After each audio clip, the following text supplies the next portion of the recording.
अस्सलाम वालेकुम। मैं हूं अहमद बिलाल महबूब। 22 सितंबर को कायद आज़म यूनिवर्सिटी इस्लामाबाद की सिंडिकेट ने फैसला किया कि वहाँ पे स्टूडेंट्स यूनियन को दोबारा बहाल कर दिया जाए। और ये बहुत अहम फैसला इसलिए भी था कि ये 1984 के बाद, यानी कोई तकरीबन 40 साल के बाद, 39 साल के बाद वहाँ पे स्टूडेंट्स यूनियन की रिवाइवल का एक बाकायदा फैसला हुआ है। अभी उसके ऊपर इम्प्लीमेंटेशन नहीं हुई और हमें नहीं मालूम कि उसकी इम्प्लीमेंटेशन हो भी सकेगी, और अगर होगी भी तो कब होगी।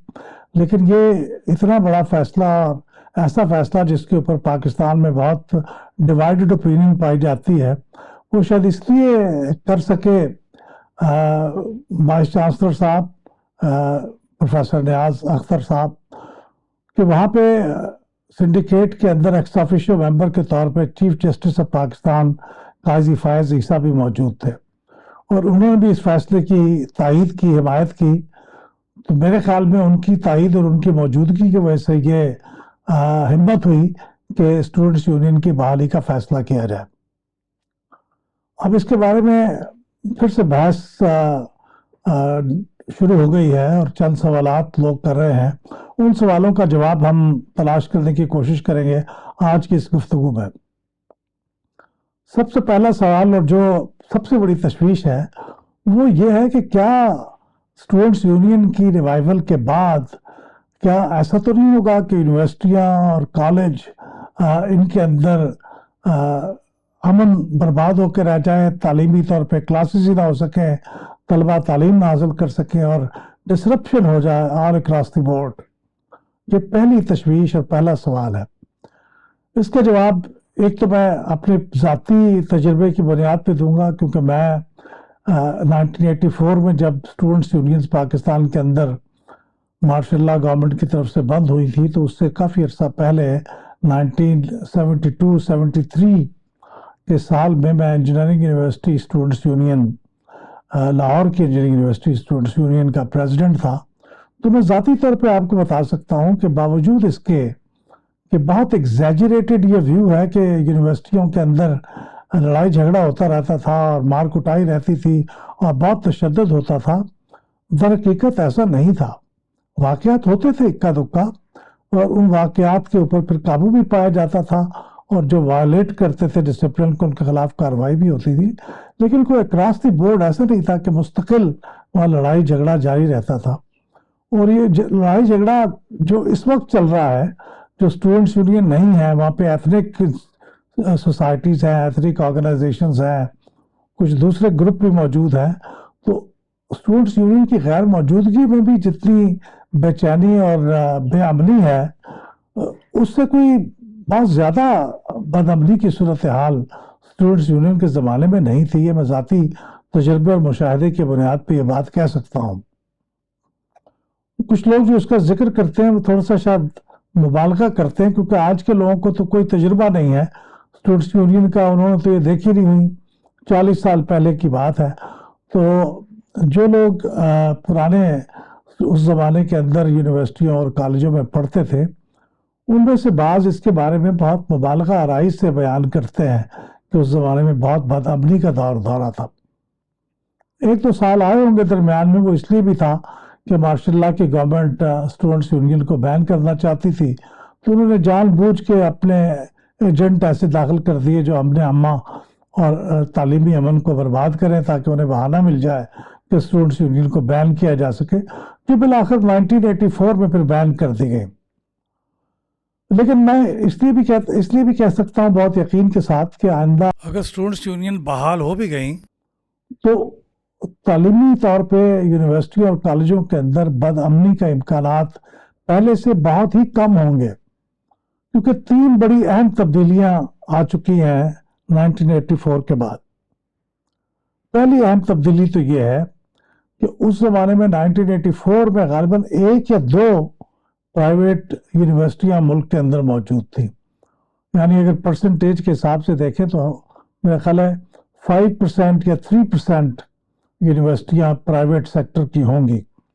लेकिन आज वो 40% के करीब यूनिवर्सिटियां, 99 आउट ऑफ 244 यूनिवर्सिटीज़ जो पाकिस्तान में हायर एजुकेशन कमीशन से मंजूर शुदा हैं वो प्राइवेट हैं, यानी 40% प्राइवेट है। और मैं क्यों कहता हूं कि प्राइवेट यूनिवर्सिटीज़ के आने से बदअमनी के इम्कानात कम हैं, इसलिए कि इन प्राइवेट यूनिवर्सिटीज़ की फीसें अमूमन बहुत ही ज़्यादा होती हैं और माँ बाप बड़ी ही मुश्किल से अपने बच्चों की फीस अदा करते हैं। तो मेरे ख्याल में जब इतनी महंगी तालीम होगी और हर क्लास के ऊपर आप हज़ारों रुपए की फ़ीस अदा कर रहे होंगे, तो मेरा नहीं ख्याल कि तलबा और तालिबात अपनी किसी भी क्लास को डिसरप्ट करना चाहेंगे और अपने माँ बाप के पैसों को ज़ाया करना चाहेंगे। ये पहली बड़ी वजह है। बहुत बड़ी तब्दीली हुई है 1984 के बाद से, एक लैंडस्केप बदल गया है पाकिस्तान की तालीम का। दूसरी अहम तब्दीली ये हुई है कि उस ज़माने में 1984 से पहले को होगा 10% के करीब मैक्सिमम यूनिवर्सिटियों और कॉलेजों में सेमेस्टर सिस्टम मौजूद था, वरना अक्सर एक vast majority of universities and colleges annual system के बेसिस पे काम कर रही थी। अब सेमेस्टर सिस्टम में होता यह है कि आपको मुस्तकिल almost on a weekly basis assignments देनी होती हैं, टेस्ट देने होते हैं, आप मुस्तकिल एकेडमिकली एंगेज होते हैं। आपके पास वक्त ही नहीं होता कि आप अगर कोई ऐसी सियासी किस्म की सरगर्मी में हिस्सा लें जो कि गैर ज़रूरी हो, आपके पास वक्त नहीं होता। इसलिए मैं देखता हूँ कि जहाँ कहीं इलेक्टेड स्टूडेंट्स काउंसिल भी मौजूद हैं, वहाँ पे स्टूडेंट्स की इस तरह की पॉलिटिकल एक्टिविटी बहुत ही महदूद है। मैं लफ्ज़ की मिसाल सामने रखता हूँ, वहाँ इलेक्टेड काउंसिल मौजूद है लेकिन आपको बहुत ही कम इस तरह की पॉलिटिकल एक्टिविटी नज़र आती है। तो सेमेस्टर सिस्टम के आने की वजह से तलबा और तालिबात अपने तालीमी काम में इतने मसरूफ़ हो गए हैं कि अब उन तालीमी माहौल को डिसरप्ट करने के लिए जिस पॉलिटिकल एक्टिविटी की ज़रूरत होती है वो नहीं हो सकती। दूसरी वजह यह है।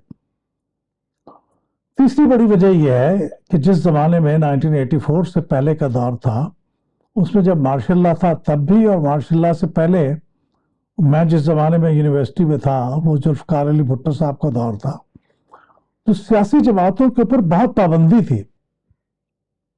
सियासी जमातें पब्लिकली ना अपने जलसे कर सकती थी, ना जुलूस निकाल सकती थी, अपनी बात ही नहीं कर सकती थी। तो वो फिर तालीमी इदारों के ज़रिए से अपनी बात को फैलाने के लिए तकरीबात में जाके अपना प्रोग्राम बताने के लिए और हुकूमत के बारे में अपना मौक़िफ़ बताने के लिए तालीमी इदारों को इस्तेमाल करती थी और तलबा और तालिबात भी उन्हें इनवाइट करते थे अपनी यूनिवर्सिटियों में, तो वहाँ उनको सिर्फ मौका मिलता था, वरना बाहर तो वो जलसे भी नहीं कर सकती थी। अब सियासी जमातों के ऊपर ऐसी कोई पाबंदी नहीं है, तो इसलिए अब सियासी जमातों को तालीमी इदारों को इस्तेमाल करने का बहुत ज़्यादा मजबूरी नहीं है। तो ये एक तीसरी अहम तब्दीली है जिसकी बुनियाद पर मैं समझता हूँ कि सियासी जमातों का अमल दखल यूनिवर्सिटी के अंदर, कॉलेजों के अंदर निस्बतन कम होगा। मैं ये नहीं कहता कि ख़त्म हो जाएगा क्या। और ये दूसरा सवाल है जो लोग पूछते हैं कि क्या तालीमी इदारे अब सियासी अखाड़ा बन जाएंगे स्टूडेंट्स यूनियंस के आ जाने के बाद। तो मैं उस बारे में जवाब ये देता हूँ कि क्या इस वक्त क्या वो सियासी अखाड़ा या किसी हद तक सियासी सरगर्मियों का वहाँ पे दौर दौरा नहीं है। मेरे ख्याल में वहाँ मौजूद है वहाँ, क्योंकि सियासी जमातों से एफिलिएटेड जो स्टूडेंट्स ऑर्गेनाइजेशंस हैं वो तो मौजूद है, वो काम भी कर रही हैं। हर तकरीबन सियासी जमात की एफिलिएटेड ऑर्गेनाइजेशन मौजूद है और on top of that ethnic organization मौजूद हैं, पंजाबियों की, सिंधियों की, पख्तूनों की, बलोचों की, सराइकियों की, महाजरों की, जिन्हें अब वो मुत्तहिदा कौमी मूवमेंट के निस्बत से आल पाकिस्तान मुत्तहिदा स्टूडेंट्स ऑर्गेनाइजेशन कहते हैं। तो तमाम सियासी जमातों के नुमाइंदे भी मौजूद हैं और एथनिक ऑर्गेनाइजेशंस की नुमाइंदगी भी मौजूद है। तो ये सियासी कार्रवाइयाँ तो जारी हैं और पुरतशद्दुद वाक़यात भी होते रहते हैं, यूनिवर्सिटियाँ भी बंद होती रहती हैं, ग्रुपों के दरमियान क्लैशेस भी होते रहते हैं। तो मतलब कहने का ये है कि स्टूडेंट्स यूनियन के ना होने के बावजूद भी तो ये कुछ हो रहा है। स्टूडेंट्स यूनियन के आने के बाद ये कुछ ज़्यादा नहीं होगा। मेरा अपना तजुर्बा ये है कि स्टूडेंट्स यूनियन के ऊपर पाबंदी के बाद से पुरतशद्दुद वाक़यात में और डिसरप्शन में اگر ان کی تعداد دیکھی جائے تو وہ ماضی کے مقابلے میں کچھ کم نہیں ہے، تقریباً برابر ہے، لیکن اس کو بھی ریگولیٹ کیا جا سکتا ہے، بہتر کیا جا سکتا ہے۔ اس کے بارے میں آگے چل کے بات کروں گا۔ اب ہندوستان کی مثال سامنے رکھ سکتے ہیں آپ۔ ہندوستان میں اسٹوڈنٹس یونینز موجود بھی ہیں اور بہت تھرائیو بھی کر رہی ہیں، بہت ایکٹیو ہیں۔ ابھی 2 یا 3 روز پہلے دلی یونیورسٹی اسٹوڈنٹس یونین کے انتخابات ہوئے ہیں، جسے ڈوسو کہتے ہیں، ڈوسو دلی یونیورسٹی اسٹوڈنٹس یونین۔ اس کو تقریباً 1 لاکھ کے قریب رجسٹرڈ ووٹرز ہیں، یعنی ریگولر اسٹوڈنٹس ہیں جو ووٹ دے سکتے ہیں۔ تو اس کے 43% طلباء اور طالبات نے ووٹ دیا، یعنی کوئی 43,000 کے قریب لوگوں نے اس میں ووٹ دیا۔ اب آپ یہ دیکھیے کہ ووٹر ٹرن آؤٹ بھی بہت زیادہ نہیں ہے۔ عام ان کا جو ووٹر ٹرن آؤٹ ہے وہ 65 سے 70 کے درمیان رہتا ہے ملک کے اندر عام انتخابات پہ، لیکن یہ اسٹوڈنٹس یونینز کے انتخابات میں یہ دلی کے کم از کم ووٹر ٹرن آؤٹ 43% تھا، بہت زیادہ نہیں ہے۔ تو اس کے اندر بھی سیاسی جماعتوں کا عمل دخل تو تھا، اس لیے تھا کہ وہاں پہ جو بھارتیہ جنتا پارٹی BJP سے ایفیلیٹڈ جو پولیٹیکل جو سیاسی جو طلباء کی تنظیم ہے ABVP جسے کہتے ہیں کہ اکھل بھارتیہ ودھارتی پریشد، اکھل بھارتیہ ودھارتی پریشد، جس کا مطلب ہے کہ آل انڈیا اسٹوڈنٹس کونسل، یہ ABVP کے نام سے جانی جاتی ہے، اور اس کی ایفیلیشن RSS کے ساتھ ہے اور BJP کے ساتھ ہے۔ اس نے جو 4 مین پوزیشنز ہوتی ہیں آفس بیئررز کی، president, vice president, secretary general, joint secretary, ان میں سے 3 پوزیشنیں جیتی، پریزیڈنٹ کی، جنرل سیکرٹری کی اور جوائنٹ سیکرٹری کی۔ اور جو کانگریس سے ایفیلیٹڈ اسٹوڈنٹس کی آرگنائزیشن ہے نیشنل اسٹوڈنٹس یونین، اس نے 1 پوزیشن جیتی وائس پریزیڈنٹ کی۔ تو دونوں بڑی سیاسی جماعتوں کی نمائندگی تو اسٹوڈنٹس یونین میں موجود ہے، لیکن کوئی اس کا یعنی ایسا نہیں ہے کہ کوئی باقاعدہ قسم کی ایفیلیشن ہو۔ یہ ثابت کرنا ذرا مشکل ہوگا اگر قانونی طور پہ دیکھا جائے، لیکن ایک آئیڈیولوجیکل ایفیلیشن ہے ABVP کی بھی بھارتیہ جنتا پارٹی کے ساتھ اور نیشنل اسٹوڈنٹس یونین کی بھی کانگریس کے ساتھ۔ تو یہ میرے خیال میں اگر کوئی سیاسی جماعتیں پریکٹیکلی اسٹوڈنٹس کی پالیٹکس میں دخل اندازی نہ کریں، یعنی نہ پیسے بانٹیں، نہ ان کے لوگ آ کے وہاں پہ کیمپیننگ کریں، نہ کوئی اور کسی قسم کی دخل اندازی کریں، اور صرف آئیڈیولوجیکل ایفیلیشن کی بنیاد پہ اسٹوڈنٹس کی آرگنائزیشن موجود ہوں اور الیکشن میں حصہ لیں، تو اس میں میرے خیال میں کوئی برائی نہیں، یہ وہ حقیقت ہے جس کا ہم سب کو سامنا کرنا چاہیے۔ لیکن سیاسی جماعتوں کو نہ تو کوئی مالی امداد کرنی چاہیے، نہ کسی اور قسم کی پریکٹیکل اس کے اندر دخل اندازی کرنی چاہیے۔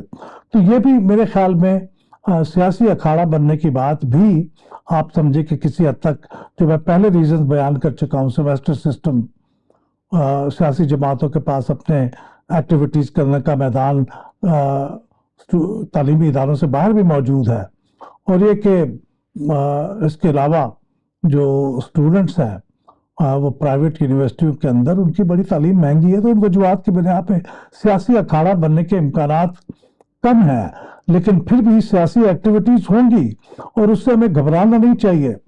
18 سے زیادہ عمر کے اگر طلباء اور طالبات ہیں تو ویسے بھی وہ نیشنل الیکشن میں بھی ووٹ ڈالنے کے، پروونشل الیکشن میں ووٹ ڈالنے کے اہل ہیں، تو ان کی سیاسی اگر کوئی ایفیلیشن ہے اور وہ اپنی سیاسی ایفیلیشن کی بنیاد پہ کسی اسٹوڈنٹس آرگنائزیشن کو بھی ووٹ دیتے ہیں یا اس کی حمایت کرتے ہیں، تو یہ کوئی ایسی تشویش کی بات نہیں ہونی چاہیے۔ اب یہ بھی میں کہتا ہوں کہ پاکستان کی سیاسی جماعتوں کے تقریباً ہر سیاسی جماعت کے میں کہہ چکا ہوں کہ اس کی ایفیلیٹڈ تنظیمیں موجود ہیں۔ مثال کے طور پہ پاکستان کی جو بڑی مین اسٹریم پولیٹیکل پارٹیز ہیں، جیسے پاکستان مسلم لیگ نواز ہے، اس کی ایفیلیٹڈ تنظیم مسلم اسٹوڈنٹس فیڈریشن موجود ہے، پیپلز پارٹی کی پیپلز اسٹوڈنٹس فیڈریشن موجود ہے، PTI یعنی تحریک انصاف کی انصاف اسٹوڈنٹس فیڈریشن موجود ہے، जमात इस्लामी की इस्लामी जमीयत तलबा मौजूद है, जमीयत उलमा इस्लाम की जमीयत तलबा इस्लाम मौजूद है, इसी तरह MKM की आल पाकिस्तान मुत्तहिदा स्टूडेंट्स ऑर्गेनाइजेशन APMSO वो भी मौजूद है। तो हार्डली कोई ऐसी सियासी जमात है जिसकी कोई एफिलिएशन मौजूद ना हो, छोटी या बड़ी, हर सियासी जमात की वहाँ पे नुमाइंदगी मौजूद है। तो उसके अलावा मैंने अर्ज किया कि एथनिक बेस्ड एसोसिएशन में मौजूद है, Pakhtun students federation, Baloch students organisation, Jat students federation, इसके अलावा Saraiki students federation, Sindhi students association of Pakistan, ये तमाम वो हैं जो एथनिसिटी की बुनियाद पे भी ये कायम है। हज़ारा स्टूडेंट्स एसोसिएशन भी मौजूद है। तो ये एथनिसिटी की बुनियाद पे भी तंजीमें मौजूद हैं, और मेरा ख्याल ये है कि जो फ्रेगमेंटेशन है ये एथनिसिटीज़ में डिवीज़न की, ये शायद कम हो जाएगी अगर आप स्टूडेंट्स यूनियन के इलेक्शन होंगे, क्योंकि फिर ये एक नेचुरल प्रोसेस में जो बड़ी स्टूडेंट्स ऑर्गेनाइजेशंस हैं उनमें ये समो जाएंगी, ये समा जाएंगी, और उससे आपकी जो सियासी निज़ाम है उसके अंदर कोई सेहतमंद रवायात जन्म लेगी। अब ये भी एक हकीकत है, और इसके बारे में ये सवालात उठाए जाते हैं कि साहब ये जब इंडिया में आप कहते हैं कि ये स्टूडेंट्स यूनियन मौजूद भी है और थ्राइव भी कर रही हैं, तो वहाँ क्या प्रॉब्लम होते हैं? वहाँ पे भी क्या कोई दंगे फसाद लड़ाइयाँ बदअमनी होती है? तो जी हाँ होती है, लेकिन वहाँ पे भी स्टेट, सोसाइटी और गवर्नमेंट्स वो इनका फिर हल निकाल लेती हैं। ऐसा नहीं होता कि ये आप कोई प्रॉब्लम हो और वो फिर प्रॉब्लम परपिचुएट हो जाए, उसके साथ उसका हल भी निकल आता है। 1966-7 में यूपी के अंदर बहुत डिस्टर्बेंसेस हुई स्टूडेंट्स के अंदर, इंडिया के अंदर। फिर ये डिस्टर्बेंसेस 72 में भी हुई और 2001 में भी हुई। उसके नतीजे में सुप्रीम कोर्ट ऑफ इंडिया ने एक वहाँ की वजारत तालीम, जिसे ह्यूमन रिसोर्स की मिनिस्ट्री कहते हैं, उनको हिदायत की कि आप एक कमीशन बनाएं। चुनाचे एक इलेक्शन कमीशन ऑफ इंडिया के एक साबिक चीफ मिस्टर लिंगडो, उनकी सरबराही में एक कमीशन बनाया गया जिसने फिर इस सारी सूरत हाल का जायजा लिया और रिकमेंडेशंस दी, और उसके रिकमेंडेशंस के बाद इसको इम्प्लीमेंट किया गया, और फिर स्टूडेंट्स यूनियन जो बैन कर दी गई थी 2005 के अंदर, उसको फिर रिवाइव कर दिया गया 2006-7 के अंदर। और उन्होंने जो रिकमेंडेशंस दिए वो चंद रिकमेंडेशन पढ़ देता हूँ, जिससे कि आपको अंदाजा होगा कि सोसाइटी में प्रॉब्लम्स होते हैं और प्रॉब्लम का रिस्पॉन्स होता है। मसल ये कि उन्होंने ये रिकमेंड किया कि ये हर साल इलेक्शन होने चाहिए। इलेक्शन पर पाबंदी नहीं लगाई, ये आप दिलचस्प बात है, लेकिन उन्होंने कहा कि या तो आप पार्लियामेंट्री सिस्टम फॉलो करें या प्रेसिडेंशियल सिस्टम फॉलो करें अपनी यूनिवर्सिटियों के स्टूडेंट्स यूनियन के इलेक्शन में, यानी बराह रास्त इलेक्शन हो जाए प्रेसिडेंट और दूसरे ऑफिस बेरर्स के, या फिर आप एक काउंसिल मुंतखब कर लें और काउंसिल फिर उसमें से अपना प्रेसिडेंट मुंतखब कर ले, यानी जो पार्लियामेंट्री सिस्टम के हिसाब से उसके करीब है।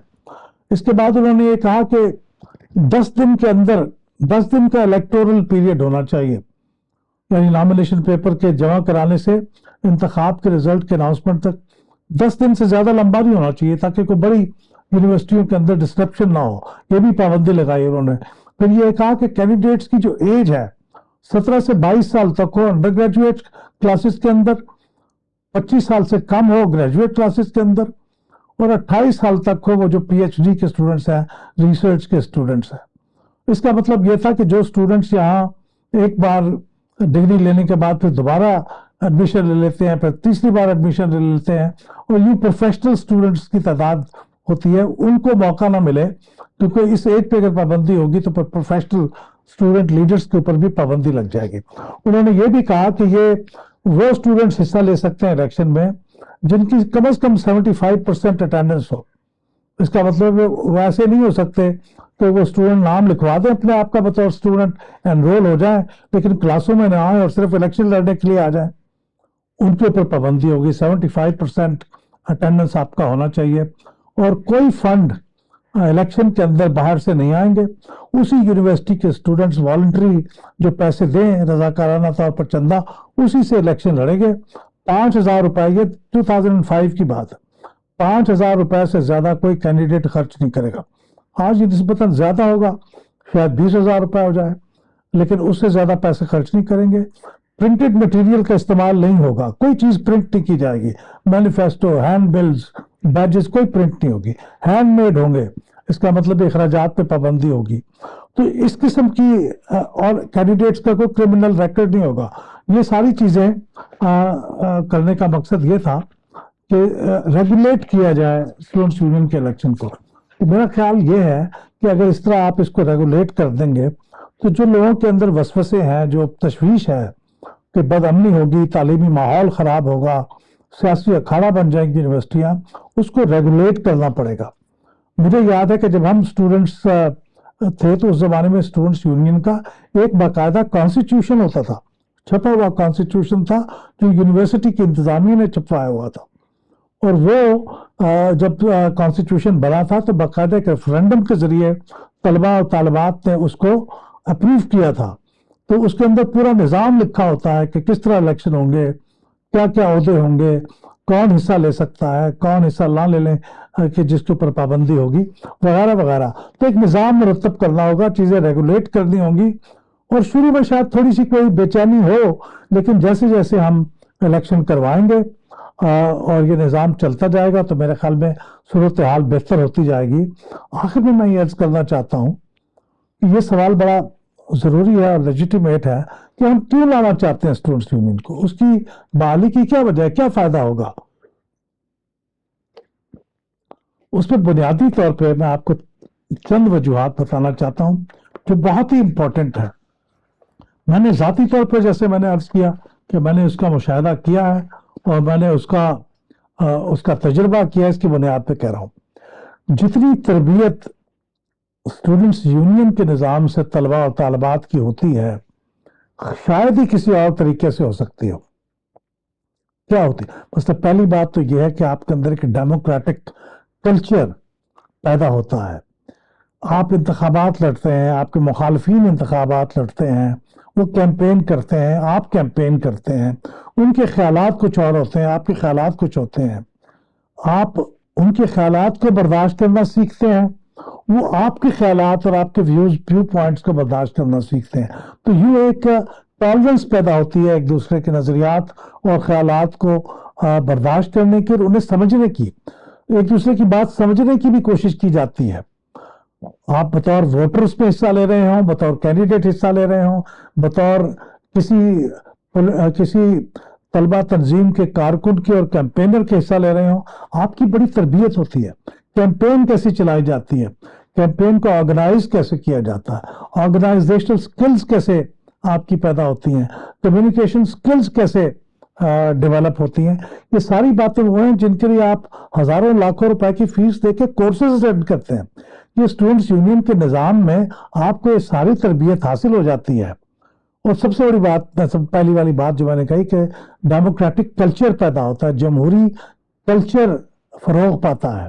اس میں آپ کل کو جب پریکٹیکل لائف میں جائیں گے تو مخالفین کی بات کو برداشت کرنے کا آپ کے اندر حوصلہ ہوگا، آپ کو پریکٹس ہوگی اور آپ اس سے جھنجھلا جا کے کوئی وائلنٹ نہیں ہوں گے۔ تو یہ بھی ایک بہت اہم بات ہے جو میں سمجھتا ہوں، آپ کی تنظیمی صلاحیتوں کے اندر اضافہ ہوتا ہے۔